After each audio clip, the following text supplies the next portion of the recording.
So, requesting everyone to please all stand. Miss Bernadette will lead us the prayer. The Father, the Son, of the Holy Spirit. Amen. So, good morning, class. Okay, good morning. So, you may now take your seats. So, first, let's check your attendance. Okay, present. Very good. No one absent today. So, before we start, may I request Mr. Nicole to read our classroom rules? Okay, thank you. So, our classroom rules are raise your hand if you want to speak. And the second one is listen carefully and respect others. And the last one is always ask permission if you want to go out, okay? Okay. So before we start for our next topic, what was our last topic yesterday? Very good. It's all about movements. So, okay. Before we start our lesson proper, may I request everyone to please all stand because we will having a short exercise. So, all you can do is to follow me, okay? So, start. 1, 2, 3, go.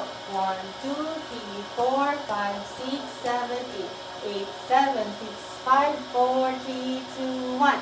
1, 2, 3, 4, 5, 6, 7, 8, 8, 7, 6, 5, 4, 3, 2, 1. Okay, thank you, class. So you may now take your seats.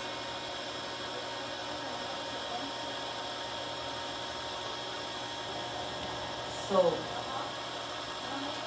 we will having a activity. So, our activity is called picture analysis. So, I will show you a picture and you will identify what movement is this, okay? Okay. So, the first picture is this. What do you think is this? Yes, very good. It's walking. So, how about this? Nice. It's stretching. And the last picture is, what do you think is this? Very good. It's jumping. So, what was the activity, class? Okay, good. So, did you enjoy the activity? Very good. So, what comes into your mind when you see the pictures? Yes, it's all about the different movements. So, before we start for our lesson, this is our objectives. So, our objectives, may I request you all to read our objectives? Okay, thank you. So, at the end of the lesson, the students are able to identify the function of locomotor and non-locomotor movements. And the second one is explain the importance of locomotor and non-locomotor movement.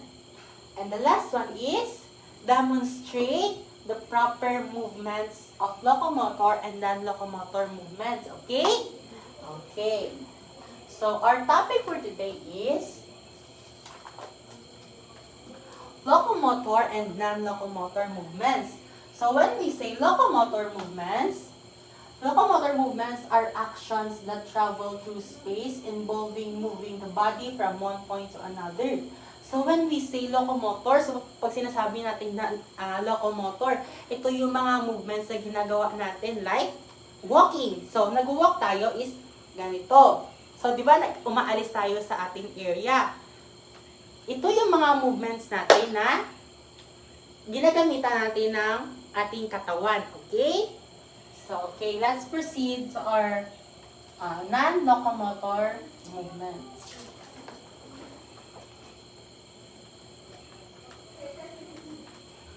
So, non-locomotor movements are movements performed in place without changing your location. So, pag sinabi naman natin non-locomotor movement, ito yung mga movement na ginagawa natin in place. So, naka-include dito na mga example is bending. So, di ba kapag nagbe-bend tayo is hindi tayo umaalis sa ating area. At dito naman is stretching. Kapag nag-stretch tayo is hindi rin tayo umaalis sa ating area. Unlike dito sa locomotor, na ginagamitan natin ng body para maka-travel tayo. Okay? Understood? Very good. So, what was the difference between the two? Yes, very good.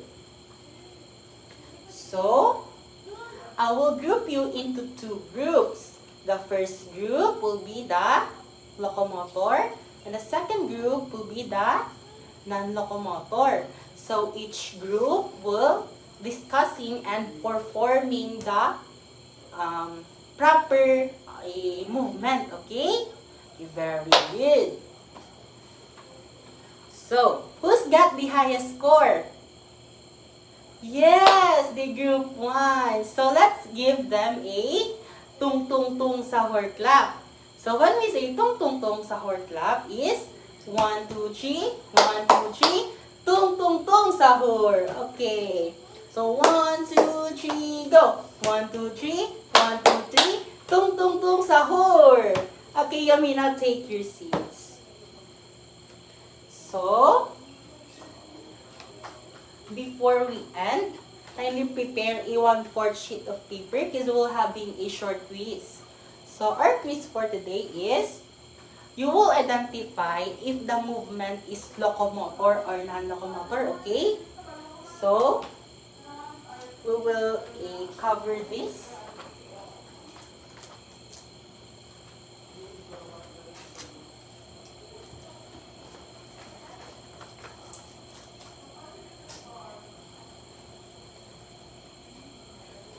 Okay, are you ready? Okay. So, number 1 is running. Number 2, stretching. Number 3, jumping. And the number 4 is bending. And the last one is twisting. So, are you done? Okay. So, let's check your papers. So, number 1 is locomotor. Number 2, non-locomotor. Number 3, locomotor. Number 4, non-locomotor. So, number 5, what do you think? Very good.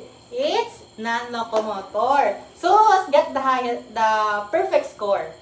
Very good. You all got perfect. So, before we end for our discussion, I will show to you our assignment. So, for our assignment, in a 1/4 sheet of paper, write L if the movement is locomotor and NL if it is non-locomotor, okay? So, kindly write to your notebooks the movements, okay? Done? Okay, very good. So, requesting everyone to please all stand. Okay, goodbye class. Okay, thank you.